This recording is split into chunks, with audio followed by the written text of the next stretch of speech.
Thank Welcome you. everybody to Project Healing Waters Omaha's Fly Tying Thursday. Tonight, we have Bill Klumper joining us to demonstrate some fly tying knots.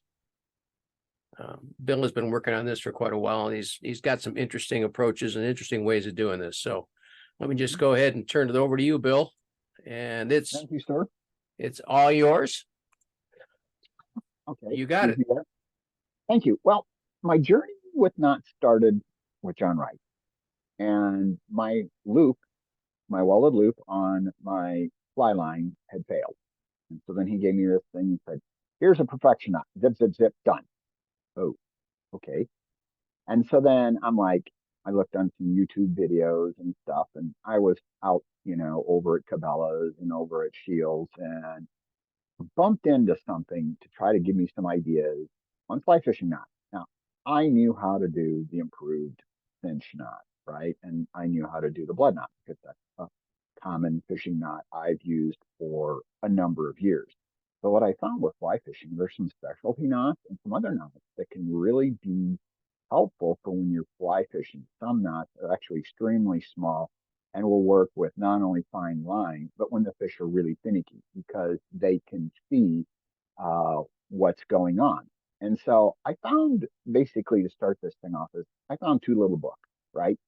And so the first one is this Pocket Guide to Fly Fishing Knots, okay, by Bradshaw and Gary LaFontaine, okay.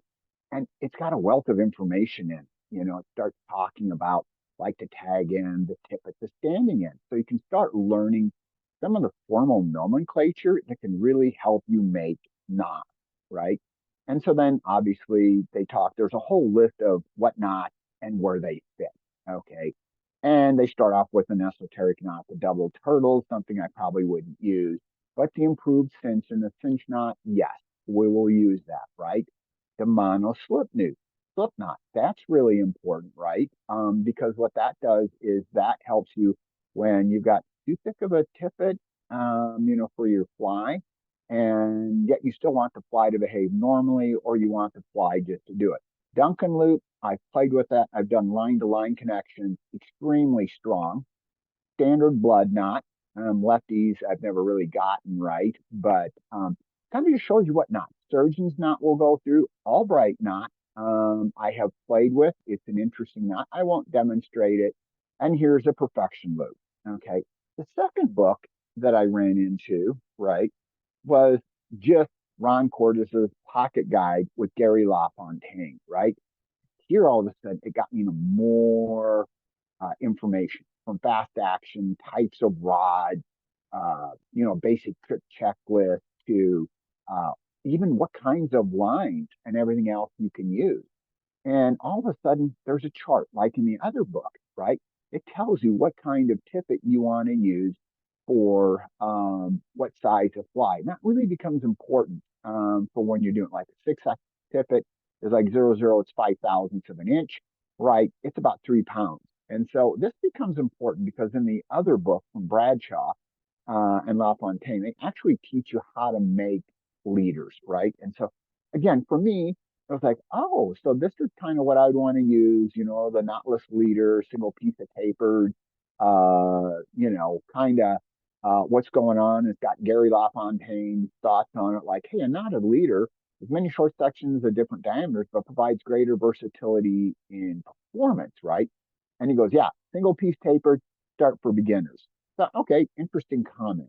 Again, the uni knot, the improved cinch, but importantly, they start talking about different sizes of hook parts, right? And this is all something we all go through in our classes. Mike Kelly has spent a lot of time on this, right? The hook parts, the shank, the gap. Then starts talking about patterns that are important for fly fishing, the caddis, the damsel, the midge, the stonefly. All things we're tying both in our basic and intermediate. Again, just kind of a wealth of information, hatch conditions, types of how the trout behave, everything else, even strategies. So that kind of got me started playing around with, well, I looked at it and I heard, hey, get yourself fluorocarbon. So I got myself some Sager fluorocarbon, and well, first, A, I can't feel it. B, it is accurate in terms of the dimensions that they say, like, for example, 0.009. Okay. But, I couldn't get it to hold. But I've worked with Trilene. And I saw John was using the smooth casting, right? He's got it all over the place. So I went and got myself some of that. And then I've always worked a lot with in Storm Lake, Trilene Extra Tough. Okay. So I got myself all sorts of different lines. Matter of fact, when I go to a fly fishing event, I usually bring a stack of line. John will kind of chide me a little bit on it. But then also picked up a little bit of your typical braided line. That's typically what you'll find. You can use that for various applications for fly fishing, but you can also use it for the backing for your rod. And I started making some of my own leaders. And I said, okay, what tools do I need? Well, when we go fly fishing, we use various tools. So I got myself basically a cheap pair of nippers, right? It's got a nail knot tool on it. Can I make a nail knot? No, I haven't figured out the coordination yet, but it's there. And so I got myself several of these, and it's good to have them because the cheap ones get worn. But what I found is if you pinch them together and you take 1,000 grit honing stone, you can make them sharp again. Another tool that we all use, and we use it a lot for fly tying, but very handy for when you're making knots. And I had to use it when I went fly fishing this week at home. I couldn't grab the other end of the line through the knot, right? Because it was too thin. Okay. I've got dexterity issues. I can't feel thin line on the end of my line. So I actually have to use a plunge hackle pliers to grab the tag end. You don't want to grab a piece that's getting in the knot because this is enough to create a weak spot. And I've actually got two different sizes. One's the micro size and regular size. Another thing that's helpful for hooks, especially when you're constructing it, right? And we all use this, right? Are your forceps, okay? I like a good smooth round one. Some of the cheap ones are really kind of rough. And when I tie my perfection loop on a 30-pound mono, which is basically the same thickness and weight that you have in most of your commercial leaders, because I spent a lot of time miking and tapering them down, this becomes very handy to actually get your final seat on the knot. When you're out on the water, I got myself a pair of glasses, okay, because that allows me to see what's going on. Now, something I did, and I provided it at the Charles Baswell, but I also got it available for the Omaha, is in my process of experimenting with knots, I made myself all sorts of loops, and they're all looped the way leaders are put together, right? Each end has a perfection knot on it, right? So basically that perfection knot is coming from your rod down to you. So that way, you don't exactly want to try to wrap your rod around a knot. That's not the way to do things. That's kind of the hard way to do things. And then basically I made a leader, and all the person has to do is tie on the 6-pound test Trilene on it, smooth cast, and they've got a fully functional leader.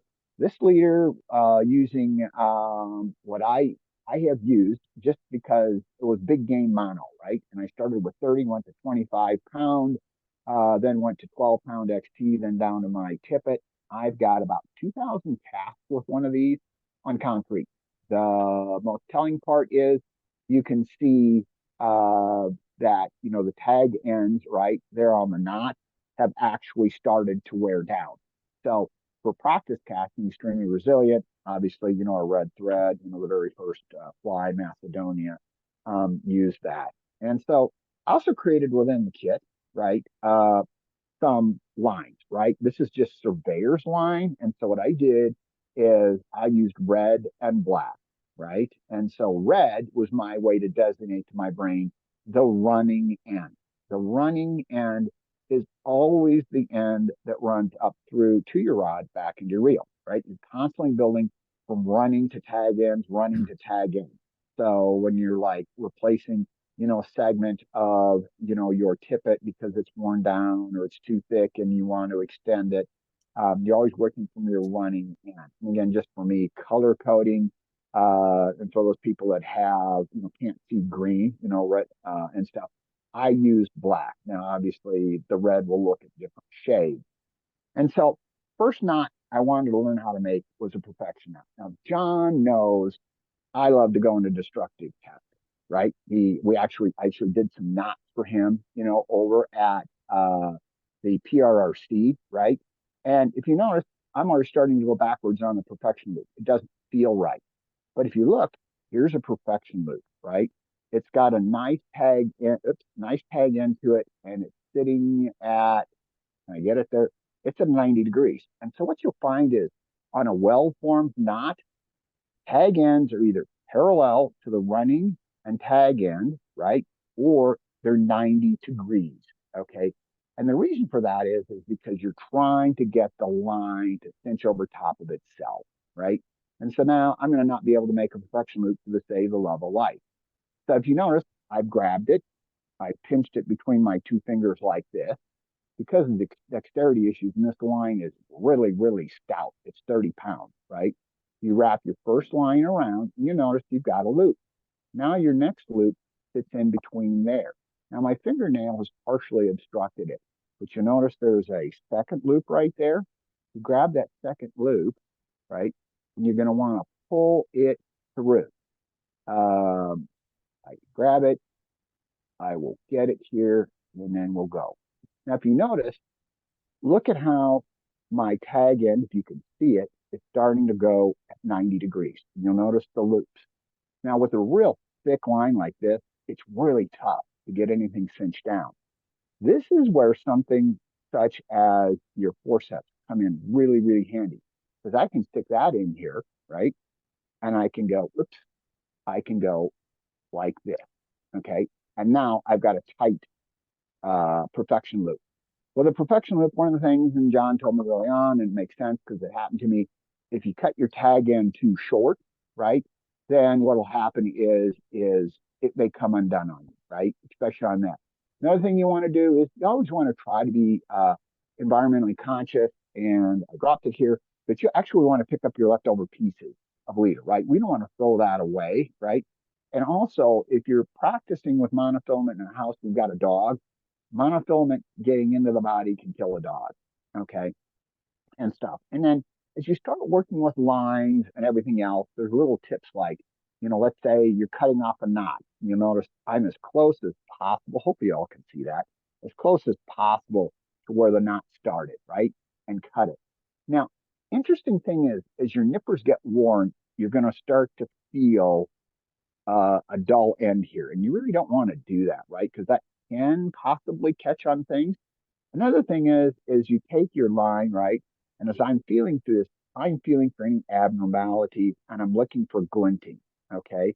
As you're looking at your monofilament, any glinting or feeling of abnormalities means you got a weak spot, inside of your monofilament, okay?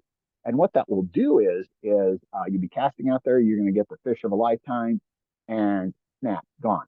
You've separated, okay?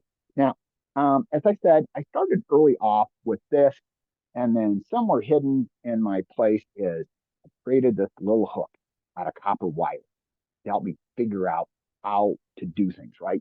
Because, I'm trying to go from big to little. And so, the very, very common teaching method is to use a piece of brightly colored line, okay?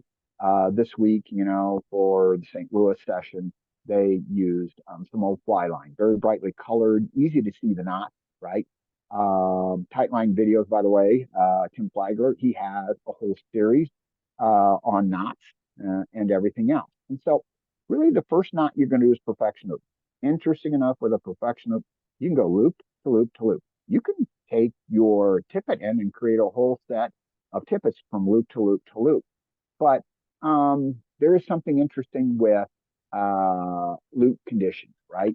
And I'm going to find it here in the book because the picture really shows it well. So give me a second to find it. You can get what's called a cutting loop, right? And what a cutting loop will do is when the loop is not done correctly, because it will actually cut through the line, right? Because your mono is cutting. If I find it, if not, we can also look at, if I can find it, give me a second. I apologize. Usually I had all this stuff ready handy. So it's in the green book, but it'll talk about a cutting loop, right? Basically, your loop has to be such that it goes in and out and through. If it goes the other way, then you're basically pulling on your line and it's creating what we call a cutting loop. And that's something you don't want to do.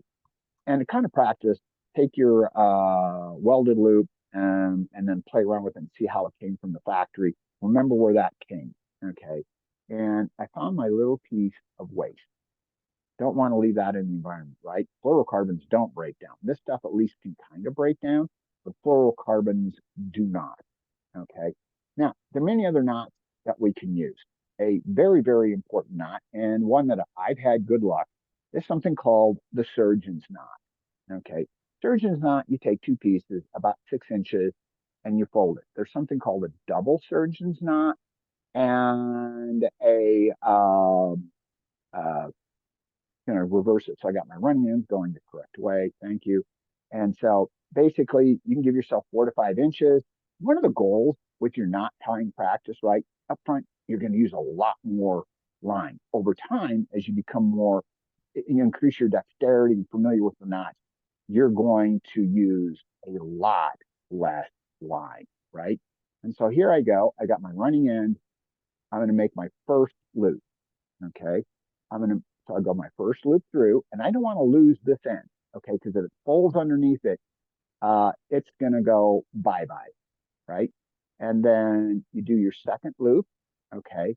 And this is a knot where on very, very thick line, it can become persnickety. Now, this is a double, right? And what you'll notice right here, if it's close enough, see the figure eight? That's really important. That tells you the knot's going right.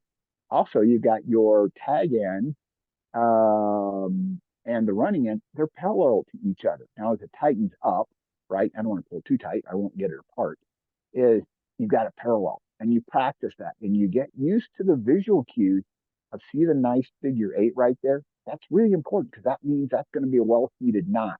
You're going to have all these little loops and things are going to actually be binding into each other because what I learned, and John knows this again, I mentioned before, I kind of went into destruction mode on my knot and stuff. And I learned some monos behave differently than others, even from the same manufacturer. Okay. And stuff like that. So that's kind of, one of your basic knots. That's a surgeon knot. Okay. And what that does is that allows you to do a line to line connection, but so does a perfection loop. There's some fly tyers, right? And fly fishers, they'll actually take and they'll make a perfection loop and they'll put it on the end of their fly.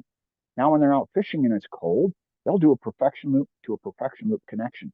So they don't have to worry about their fingers not being, being really cold and not working well and everything else. And so now I'm going to take two pieces of mono, right? And something I do for my practice class, right?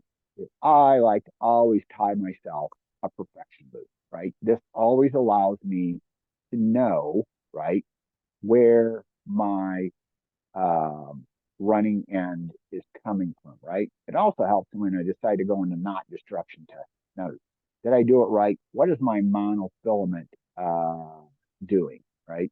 And so again, I'll make this real quickly. I got my nice 90. If you do it wrong, you're not going to have a 90, right? Again, knots have two basic characteristics.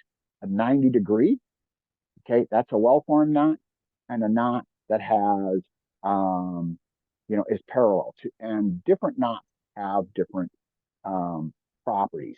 And so, again, here I'm going to demonstrate with this is actually 25-pound test. Okay, I've done surgeon knots to different weights. Monofilament also has something with it. We all know about it. It has certain memory properties. And if you notice, I've taken my finger to keep it so it doesn't want to flip back underneath itself because this stuff can be really, really interesting. The other thing with monofilament is what you'll notice is they have memory. And so we're all familiar with taking the memory out. And you're going to want to wet this down a little bit, good, because if you ever feel you're not tugging as you go tight, and if we'll notice, we're starting to see our figure eight come in right there.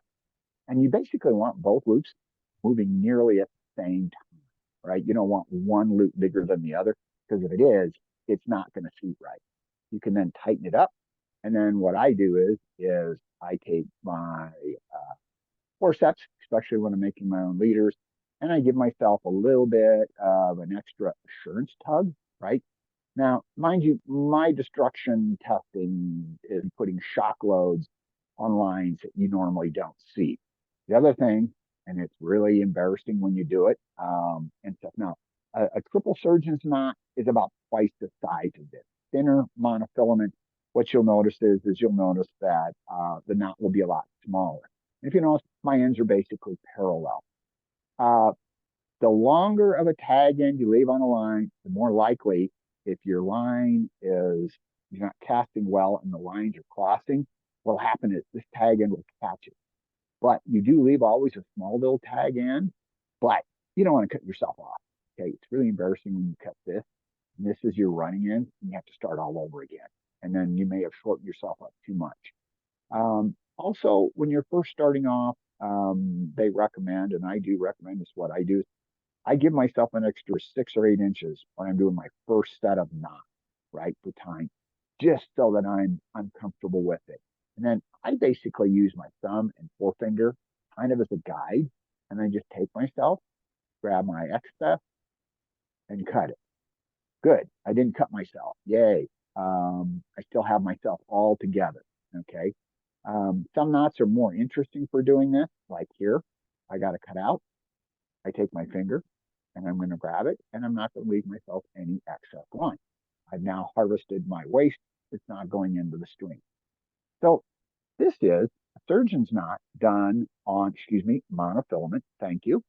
And when we cut knot, we don't want to waste tippet. Tippet's expensive, but it's also precious, right? Yes, you can re-extend it, but after a while, you may decide no.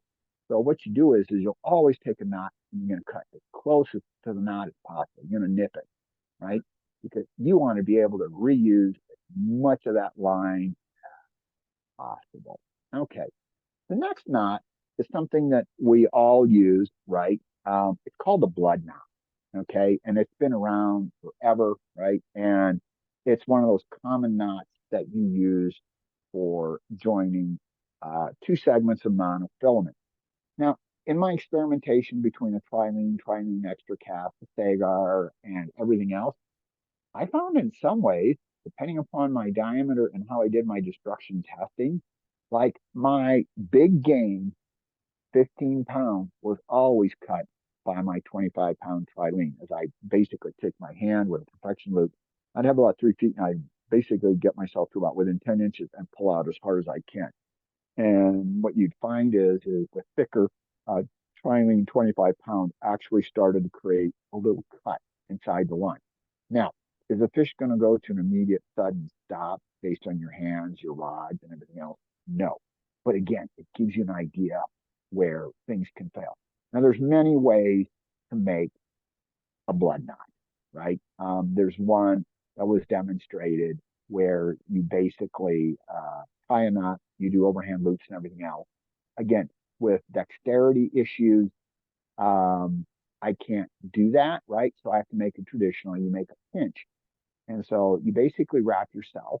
In this case, since this is a corded line, if I wrap too many times, I'm not gonna be able to get it through, right? And stuff like that. And what you do is you see there's a little hole, there's a hill, there's a hump that you've created, assuming I can hit it today. And then you pinch off the other side, and then you wrap the other direction, right? And so, you're going around with this, and this is your tag end. And the important thing is to make sure, right, you don't go in the same side. That's why knowing where this side is so important. Okay.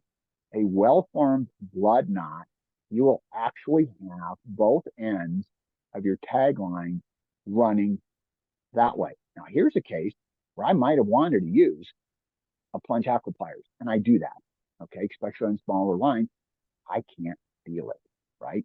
And you'll notice I got myself a part like that, and you'll see the classic cross. What you don't want to do is you don't want the lines to go behind each other, right? So you basically pull it like that, and you'll start to see the classic knot formation, right? Like this, it's 90. If I pull it tight, I'm short one loop here, you get the correct looping. I'll do that on my monofilament. Again, once you pull tight on this, you're cutting the whole thing off again and starting all over. But again, this is a way to practice. By the way, practicing knots is a very mindful thing, right? So you can do it when you're not feeling well. You can do it when you're bored with a TV show, right? And I agree with John. John had mentioned to me one time, he says, Bill, you should practice knots about as much as you do fly fishing cast, right? And that makes a lot of sense, you know. And then in addition to your tying, now what I'm doing is I'm stroking my line because monofilament has this nasty habit of memory, right? And stuff like that. And so I'm going to take, here is the end that I made. I apologize.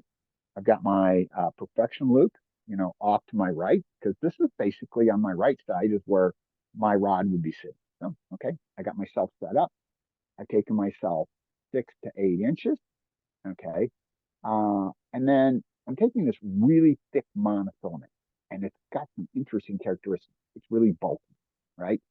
And so most of the time you do 6 to 8 knots. And when I found what this stuff is no, basically you're done at 4 to 5. Because what you'll feel is you'll feel the line starting to rub. Okay. And then you make yourself go through your X like this. And I've got a loop like this. And so what I do now is I pull the loop straight like that. You start forming a figure eight and I work it together like that. Now I keep my loop. Okay, sure, I still got my loop here. Okay. And then what I'm going to do is I'm going to bring myself around 4 times. Okay. Now, sometimes what I've had to do is I've had to take, you see, I've collapsed myself a little bit. Okay. With this thick line, it'll want to collapse itself. And so you got to be really, really, really careful. And if you can't find the hole, right, because you got to hit the same hole, right, where you pulled this guy through. If you don't hit it and you're not 90 opposite, you're not going to get a good blood knot. So I'm starting to go in there. Again, I have to use visual acuity for me to help make the knot. You notice I'm starting to get my figure eight. See how that you always see a figure eight, many do not. That's kind of really important. Okay.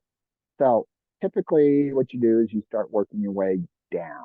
Okay. Now I'm not using any saliva. Saliva is your friend. Okay. And so you're going to want to wet this little critter down. Okay.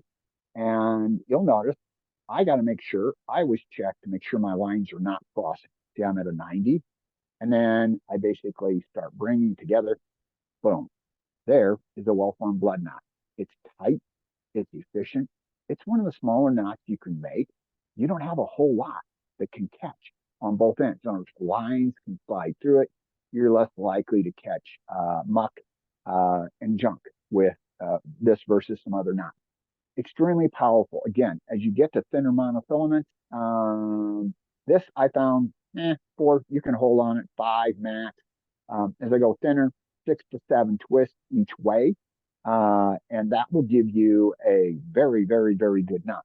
Again, in my destruction testing, I found as I went to 15-pound mono, right? And again, I'm being very careful. See how close I am to cutting my running end here? See where my tab is? So you want to make sure when you do this, and again, for all of you guys that have done this for 50 years, this is whole stuff. So I got my tag piece, saved it. And you can use your nippers, right, as a way to keep a hold of your pieces. Again, you're not putting waste into the stream. Okay. So now we've really gotten 3 knots that we can use to join segments of tippet together, right? We've got the blood knot, we've got the perfection loop. Those are 2 loops, right? And then the other, right, which is demonstrated here, is that one of my, no, that's the earlier version, is the surgeon's knot. Somewhere I put it in my mess, but so you've got a surgeon's knot. So now you got 3 ways to join. You've got a new way to make an end if you happen to have your manufactured loop on the end of your fly line go bad. That's the perfection loop. The most common way to do it for those that are really skilled is they use a nail knot tool, right? And this is a nail knot tool, okay? Can I figure out how to use it? No, but someday I will get there and get that done, okay? Now, the next knot we're going to look at is, I got to put my hook on, right? And so since I got to put my hook on, right, what knots am I going to use? Well, there's a couple of interesting knots, okay? There's one that I like, which is the mono loop. Okay, that allows you with a very, very, very, very small piece of, in other words, your line is greater that you have on your tippet, right? Than you have, for your fly. Because remember, there was that chart here that gave you various tippet sizes, right, to your type of thing. That's where this book comes in handy until you're really, really familiar with what you're fishing with and, the size, of your hook, right? An 8, a 10, a 6. Most of us will be using 10. A lot of the experts, they go down, they're fishing 6, 18, 20, 22s. Some even go to 24s, right? And so the very first knot, and I got a lot of trouble with thin lines on this. And so what you have is you have the cinch knot and the improved cinch knot. And they're two variants of each other. Okay. And so this is my tag end. I have my protection loop here. Again, just reminding myself what my tag end is. And so how I'm going. I'm going to use, I got a spare pair of things. This gives me a loop, right? So this is going to emulate a fish hook, right?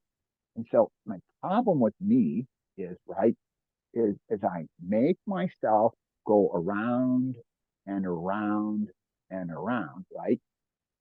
My first stop is to try to get this. Well, this is an improved cinch knot. But with me on small fishing lines, I can't grab it.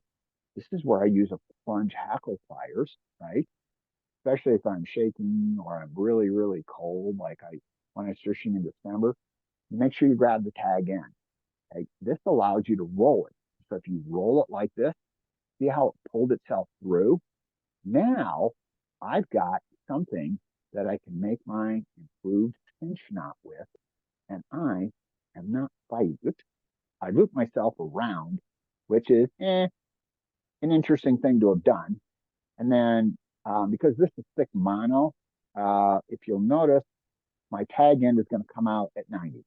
Okay, so that was a mistake, which by the way, when you do when you do an improved cinch knot, right? You said, again, you notice the particular characteristics of it's at a 90. I apologize. So it's at a 90. Okay.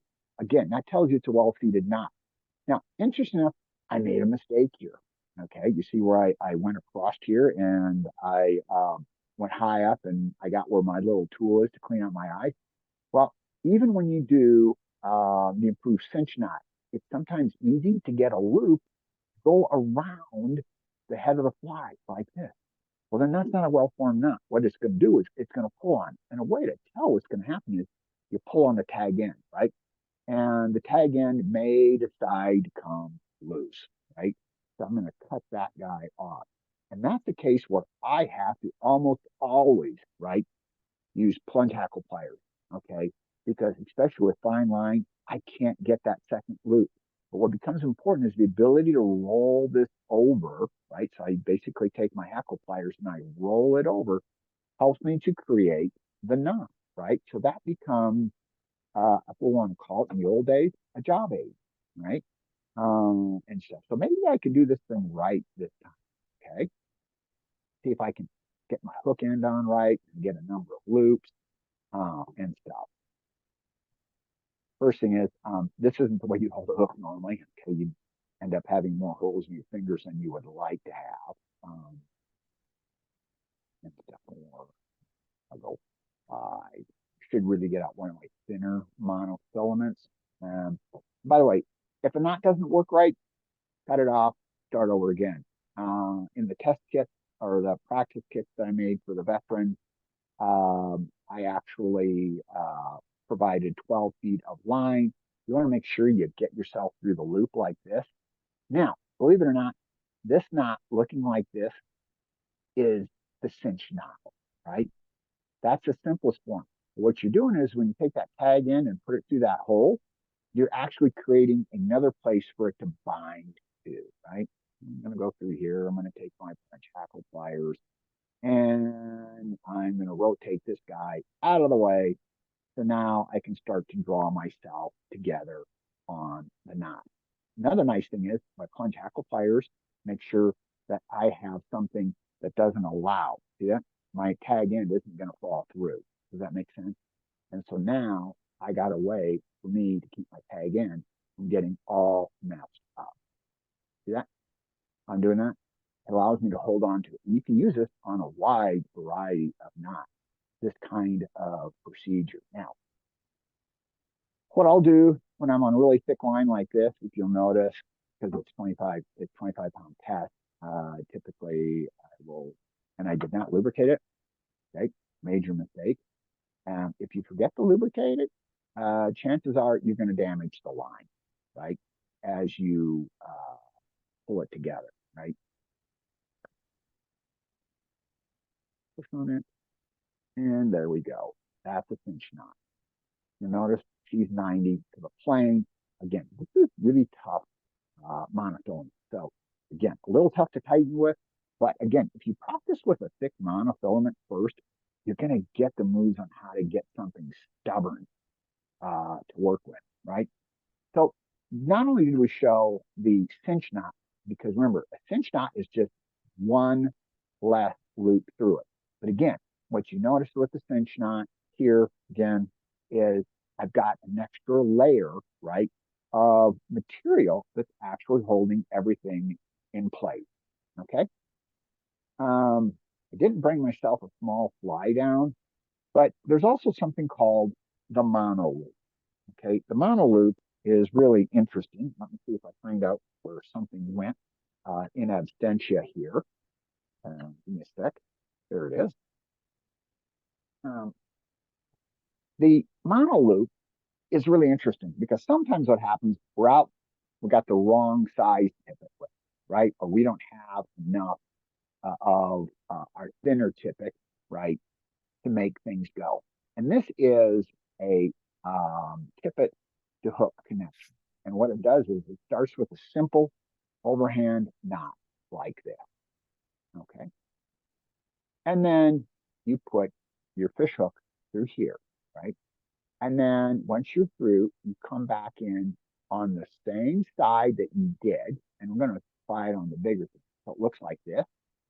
And then what you do is you make about 4 wraps like this. I'm going to do 3 because the line goes funky and it just did on me. What you're doing is you're making a knot that slaps the knot with basically a half hit, a series of half hitches, like a blood knot above it. And what you get is you get this interesting little thing. Yeah, I'm 90 degrees again. That it looks 90. See where I'm trapped right there. And as I slide to this is going to go on itself. Now I can take and I've used this before, at Project Healing Waters when we've had our events and oh my gosh, tippet's thicker than, or too thick almost for the fly. And the fly doesn't want to behave like it would normally, dangling the water, bouncing along like a, real live insect. This allows you to do that. Really, really kind of a neat knot to know. And you can make them actually really small. This is one where I will use my plunge hackle pliers, okay? Because this allows me to make the knot a lot smaller, okay? And so, yeah, this is a way basically to let the fly dangle, okay? The other one that I like to play with, right? And I've used it, and really you should never use it above a number 10 hook, but and just don't go above that. Um, is something called the Davy knot. That was created by Davy Wu. Okay. The Davy knot is something that Tim Flagler really likes a lot. Okay. I've used it. And he's got a very, very neat video. And I usually use my plunge hackle pliers for making it. Okay. And so, here's your hook. You go down through. right? Like this. You've got your eye, right? It's sitting like this. You're holding on to the hook. And what you're doing is you're making your first overhand loop like this. Okay.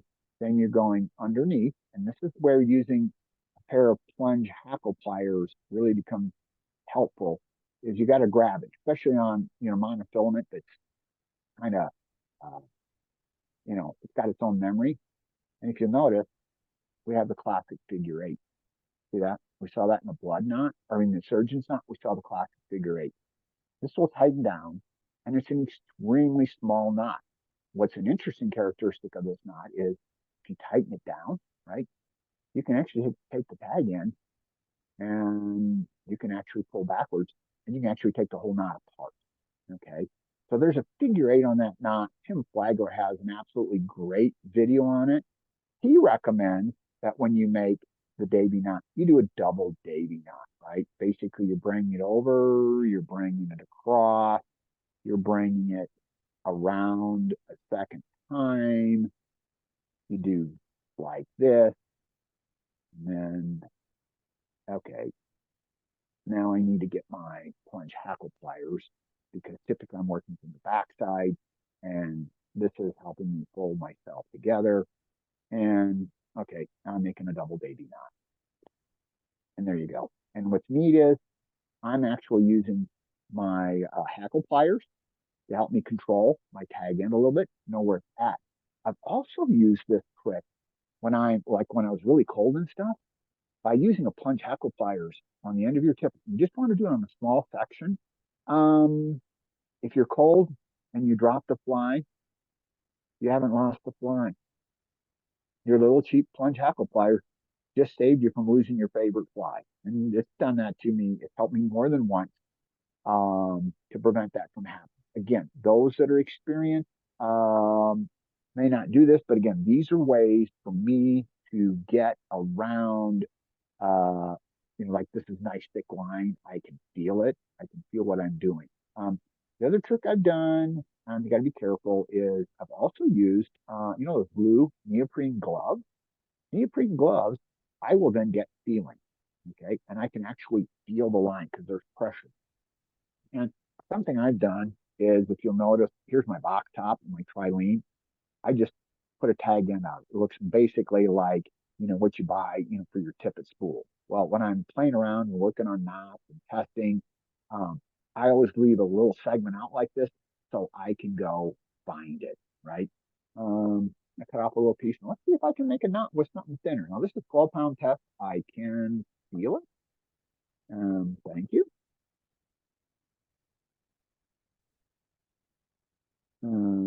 Where is, yes, I'll use this guy. Let me try this. Okay.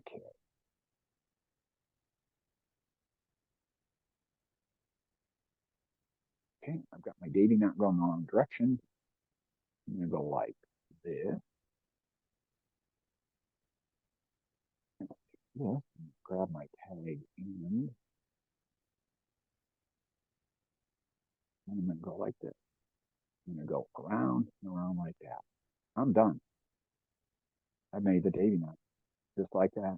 I use this to help me grab stuff. Now I let go of it prematurely. Okay. There's also another interesting trick you can do, especially when you're cold. Now let me go make my dating knot. I want to make it because I'm challenged now. What you'll notice is you got your little butt end, you roll that, right? So you can grab it. Let go of it. Make sure you don't grab your running end or grab any of the other lines. Start making your knot. You got your figure eight. You're making this nice small Davy knot. Looks exactly like. And it's, by the way, it's small. Doesn't use a whole lot of line. There, I've used a pair of plunge hackle pliers to help me out. Another thing I've done, which makes things sometimes a little bit faster, is, and you kind of got to watch it a little bit, is I will take the tag end and I'll go flip, and then I will just take, and again, this is not a great hook, but you'll go roll yourself around a few times. You just spin it around, right? Now you got your tag end, you got your hole sitting right there, and you can use your plunge hackle pliers to drive immediately into the improved cinch knot. And if you roll it, whoops, you roll it one more time. See that secondary loop there? Excuse me. See that loop there? You roll it through a second time, you've just made yourself an improved cinch knot that quick. Just use it to spin it around and you're done. Or if you just want the cinch knot. So this is a good way, especially when you can't see things or feel things, is a way to trap the line. And what you start to realize is you'll see certain patterns happen with the line, right? And you'll see like, okay, I'm good, I'm through this, right? So I missed, that's fine. Um, so like, let me grab this and I'm gonna just make the improved cinch knot. So what I do is typically I make it fairly long, go like, or this is the standard cinch knot. I'm able to grab it and I missed because I pulled through the loop. But that's how you can make an improved cinch knot or a cinch knot, excuse me, very, very quickly. You can do the same thing for the improved. Also, you'll notice here, you can see this in my line, see where it's changed like this. There's a little bit of glinting and bend. That is going to be weak spot if you continue to tie on, right? So that will give you some problems down the road that will lead to a possible weakness in your line. You can also use this and twist it around. So like I said, there's a lot of videos of people just, take your plunge hackle pliers and they get them to go around a few times. Yeah, bingo.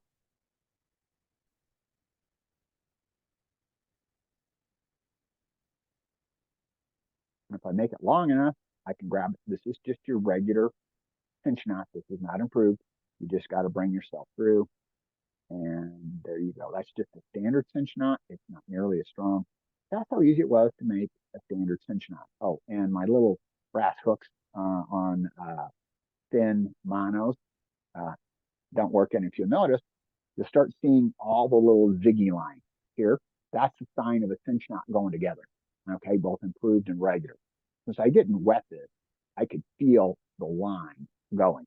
But if you notice, I got at least what, 7, 8 wraps. My tag end is bound against the hook, right? So that's why I call it a cinch knot. I've at least got one way to hold it. When you do the improved, I'm now holding against the backside. So I got two ways to lock, excuse me, I got two ways to lock this in. So let me see if I can do an improved cinch knot with my plunge hackle pliers because I haven't practiced that for a while. Are we good on time, John? Got about 12 minutes left. Okay. Okay. Yep, a little tight. That's fine.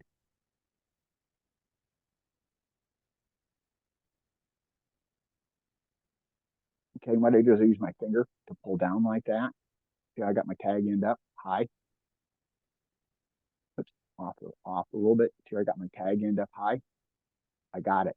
If I want, I can re-grab my tag end so I don't lose it like I did before. And that's how quick I could make an improved cinch knot. I'm gonna wet it because it just doesn't go back.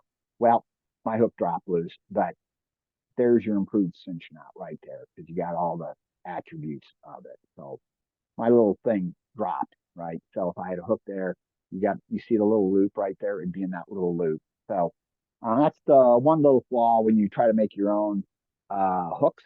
And so if you've got, now again, you can try to take regular hooks and you can blunt the tip, right?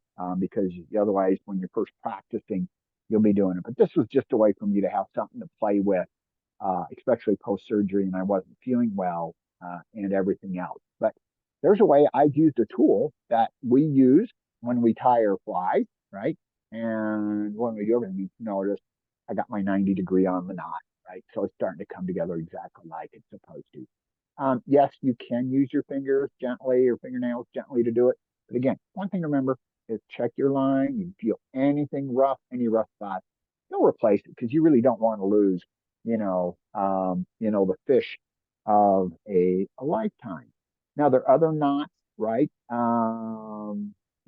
To do that, right? And stuff like that. Here's a picture of a proper loop-to-loop connection. Yeah, that went in and through and out. That's a proper loop-to-loop connection. That's based here, on interlocking loops, leader to permanent monofilament loop on a fly line. Okay. And there's other knots. There's the Albright knot and some others. Some are used like the steelhead and other kinds of knots. But knots are kind of fun, when you're learning to fly fish. And it's kind of something fun to get back into. So for those interested, I'm going to have a little kit that I've made that's going to have those various materials in it. Everything is wrapped exactly like how you would do and buy a commercial leader. In other words, you have the end that your cut end and you got your perfection loop here. And it's designed for you to hold it like this, wrap your lead out, and then you're going to unfurl it and you're just going to go out like this. And that's a good thing to practice because let's say you're changing between different sizes of tippets. It's how to recoil your tippet like as though they did it at the factory. And you can take a short, 2 or 3 foot segment, 4 foot segment of mono and practice the loop and then wind your loops in around like this. You'll always want to craft your perfection loop. Okay. And then you just undo it. And then all of a sudden you just pull on it and it goes just all apart like that. Guess that's it for the Bill show. Any questions, anyone? Comments, complaints, No, looks abstraction? good, Bill.